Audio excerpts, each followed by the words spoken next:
Hi there, welcome to my YouTube channel. My name is Sandy Zimmer, and I'm a Close to My Heart maker from Saskatoon, Canada. Today I'm going to show you how to make these fun cards using the Stamp of the Month from May 2023. There are some other products here that I'm using as well. This is the Stamp of the Month, and we're going to start by stamping those little mushrooms using the Desert Rose onto this cutout from the curved rectangle frame. Z6212 if you're interested. And so I'm just creating a little scene here on this cutout from the thincut. I'm going to stamp the little stump here with black. And then off camera I went ahead and I colored those in. I just wanted to show you how I created a base for the stump and the mushrooms here using the green. And I'll lift it up in a sec and show you a little closer. So I sort of blend the green and the brown together, and then I go over with the dark of the green and just create some really tall lines here to sort of create the grass and a foreground. So you'll see that it goes right over top of the stump and the mushrooms. And then here I have the stencils, and I'm just showing you those.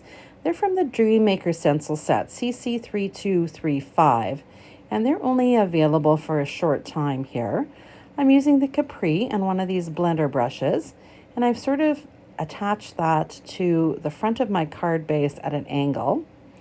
And I'm going to use two stencils, two pieces of that stencil. So first I use that grid, and then I layer the leaves over top of it in that Capri, just to give it a little bit of a different look. And then I'm going to come in with my Evergreen ink here, and I'm just going to ink up the bottom with a blender, another blender brush. And then I'm going to add a couple more of those leaves using the Evergreen over the top. So it's kind of neat that you can layer these stencils over top of each other to sort of create a double layered look. And you'll see when I pull these off how neat that is. So I'm just adding another set of leaves in the corner here. And then one more off to the side, kind of going off the card a little bit. So there we go. I've lifted both of those off, and you can see that grid patterns there. So I layer this on top, and I'm not really feeling it. So I decide I'm going to try something else with this little thing. And so I'm just going around the edges with the Capri and the blender brush again. And then I think, oh, let's use this grid again. So I layer that over top, and I come on with the grid and create that pattern sort of over the top of it again. I come in with the Evergreen from the bottom.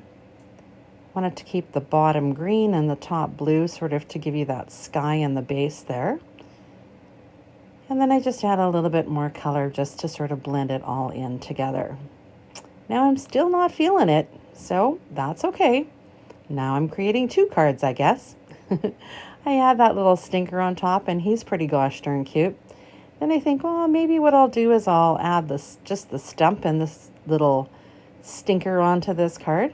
So I go around the edge with my blender brush and my Capri and my Evergreen and just add some color there. And you know, it's okay, but again, I'm not loving it. So let's try for card number 3. So here I go, and I'm just going to layer some Post-it notes across this card, and I tear them. And then I'm going to layer them along the bottom as well. And I'm going to tear those. So that's just going to create kind of a neat little image. And you'll see how that works. And again, I'm going to come in with that grid stencil. I'm just going to tape it in place so that it doesn't move on me. Again, I'm going to start with the Capri at the top of that opening. And then I'm going to use the Evergreen along the bottom. So I go in fairly heavily so that you can see where those lines are, and it looks sort of like a torn edge. It gives it a little bit more dimension. And again, I'm going to layer those leaves over the top while this grid stencil is still in place. So again, I'm going to go in with the Capri first. And I'm going to do a little bit with the Evergreen, but mostly with the Capri. Sort of just playing around and seeing what I like with this. So what I wanted to do is I wanted to have some of it sort of just in that opening, and I wanted to have some of it come out over the top. So that is kind of why I layered it the way that I did.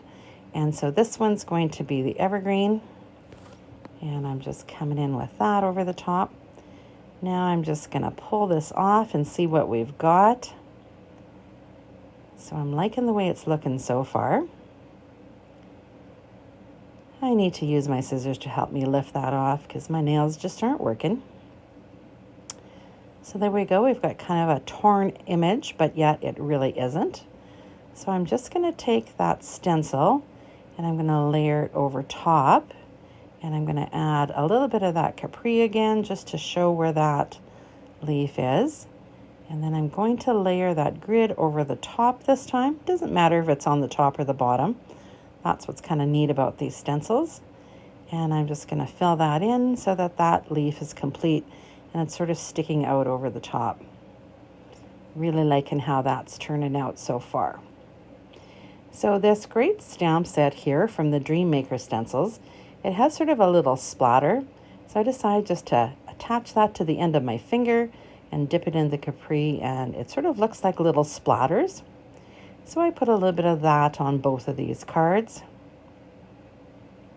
I like how that's turning out so far. Then I need to fill in some of this white space. I'm feeling like it's pretty white.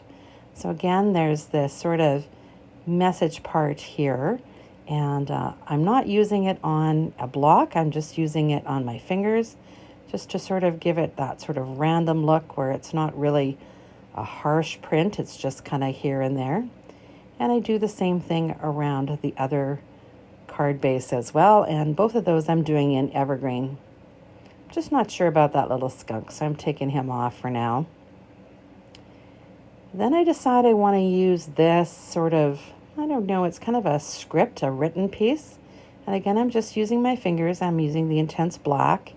And I'm just putting about 3 of those on each of those cards just to sort of give it a little bit of a filler and another texture. I'm really liking how that's coming together so far. Still not really sure how those skunks are going to fit into this at this point. So I decide to take the flowers off of that Dream Maker stamp set, and I'm going to stamp it onto some white cardstock here. I'm going to do 3 big ones and 3 little ones. And I wasn't really happy with how that first one turned out, so I did another big one at the bottom. Now there's sort of a splatter here, and I'm going to put that on a block, and I'm going to stamp that in capri just randomly over top of these flowers, just to give them a little bit of color and a little bit of interest. Doesn't really matter how I stamp them. It's just kind of a nice quick way to color in some flowers without having to use your markers or your pencils or your paints. And it just sort of fits the fun look of the rest of this card that I'm working on here.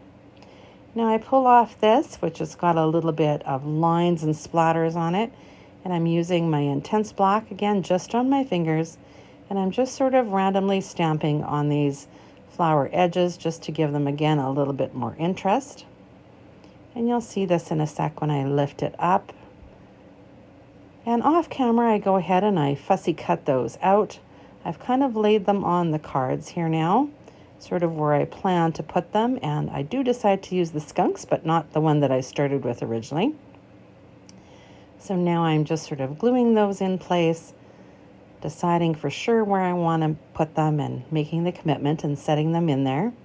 And I kind of wanted this little skunk to sort of peek out between the flowers. I thought that would be kind of fun. I decide to sort of wrap that flower over and under him just to give it a little bit more dimension. And then this guy's just going to go right in front like he's peeking through those.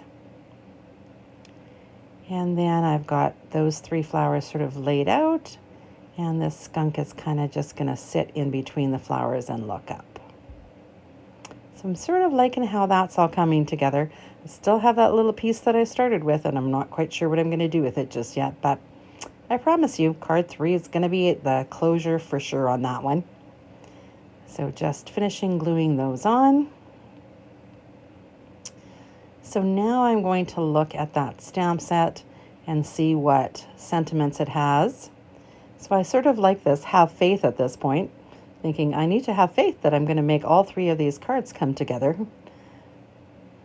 I really am all about the faith, so I really like that sentiment on there. And then I decide I'm going to use the believe. Now, sometimes you'll see, as I did there, I use the carrier sheet just to see if it's going to fit where I want it to go. And I decide that I want to do believe 3 times on this one. So I'm using the intense black ink and I'm just putting that on there. And again, I'm liking how that's coming together. So I decide, okay, let's see if this little guy will fit on a slimline card. So this stamp set also has this great big always. So I stamp that on the slimline card and then I realize, oh my gosh, it's just a little too big. So I'm sort of sketching out where that A overlaps. So I stamp that A, layer it over top of the A that was there originally, and then I'm just going to come in and erase my pencil lines so that those line up and it looks like it was always meant to be that way, which of course we both know it was, sort of. And again, underneath that it says have faith. So now I'm just coming in with my capri and my blender brush and just going around the edges just to soften it up and make it all sort of come together. Now I am liking how this one's going together. Much happier with that. And of course, there's a close-up. And of course, I've got to go around. If you know me, I got to doodle around the edges. So I start here on camera and then I go off camera and finish those off. So here's a peek at the finished cards. There's with the little doodle all the way around the edge. And with this one, I also decided to do a little squiggly line right there under faith and a tiny little heart. So I hope you've enjoyed these cards. You never know when you start what you're going to end up with, but keep trying until you get what you like. Thank you so much for joining me on my YouTube channel. If you'd like to place an order, please go to sandyzim.closetomyheart.ca. If you've enjoyed this video, please hit like. I'd love it if you would share it with your friends. And of course, if you hit that bell, you'll subscribe to my channel and you'll get a notification when I post something new. Thanks for watching. Bye for now.